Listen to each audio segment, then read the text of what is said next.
Hi, welcome back. This is the last video in our teacher series for everyday behavior intervention strategies in the classroom. Thank you for coming back and joining us again. Today we are talking about timers and transition warnings. And if you've heard any of my presentations or watched any of my videos in the past, you know one of my favorite sayings is time is not constant. I'm a runner. I say I hate to run, but I actually kind of enjoy running. It's this love-hate relationship.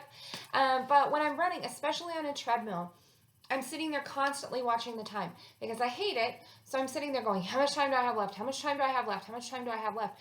And so I really rely on that timer to let me know how close I am to my goal. It helps build my endurance because I'm working on making it up to 5 minutes or 10 minutes or 15 minutes of running. How long do I want to run? And I'm building up my endurance and tolerance towards this activity that I find very difficult.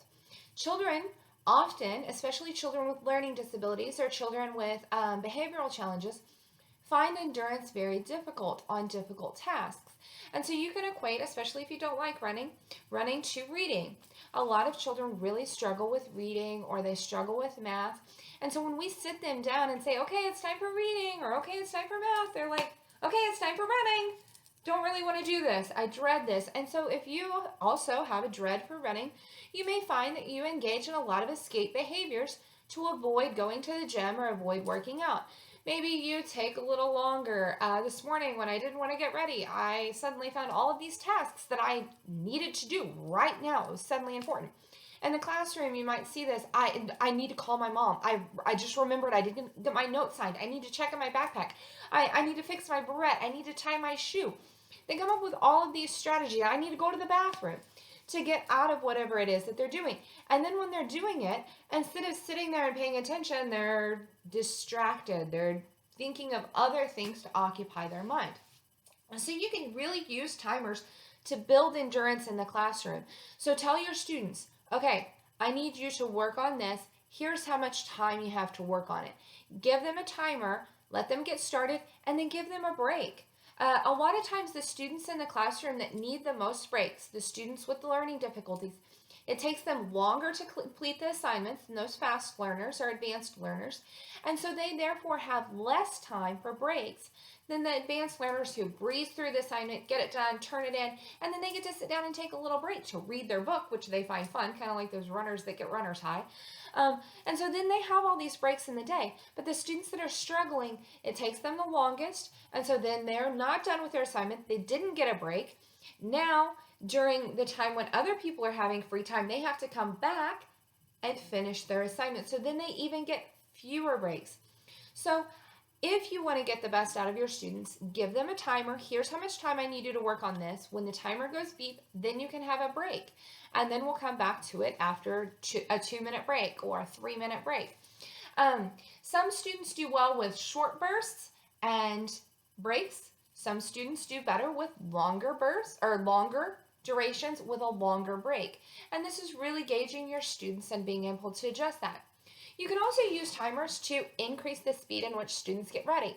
So I talked about having those daily routines, and at the very end of that video, I talked about how to use timers to beat their time. So if we're working on a transition, okay guys, I'm going to time you. How long does it take everyone to get their homework put away and be sitting at their desk ready to work?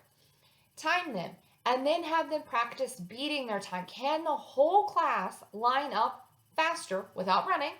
But can the whole class get ready to go faster?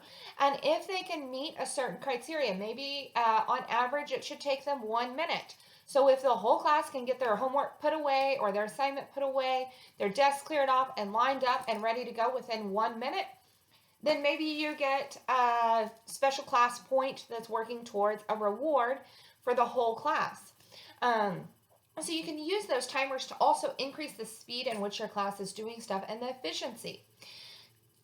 Vacation. It is July and you guys are finishing up your summer vacation, and it's been a little extra long this year because of COVID.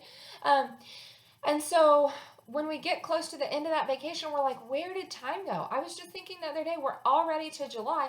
How did we get here? How did time go so fast? And so when you're having fun or when you're relaxing, when you're doing things that you enjoy, time flies by. So make sure you're also using those timers when students are taking their breaks, when they're on free time, and give transition warnings. You have 5 minutes left. You have 3 minutes left. You have 1 minute left. Okay, class, 10, 9, 8, 7, 6, 5, 4, 3, 2, 1. Okay, let's go. This way they have that warning that time is counting down and that time is ending. When we have a warning that time is ending, it doesn't mean that we're any less disappointed. It doesn't mean that we're any less frustrated on that day of school. We're still there. But it's much better than if your superintendent or your principal calls you in July and says, oh, we're starting back a week early. And you would be like, excuse me, I wasn't ready yet. I haven't had time to prepare yet. And so when you're giving those transition warnings, it's giving the students that moment to prepare, so it doesn't seem like you're just all of a sudden saying, okay, time's up. And then that's when the students really panic, push back. I hope you find this information useful. Welcome back to the new school year, and I look forward to hearing from you. Have a great day.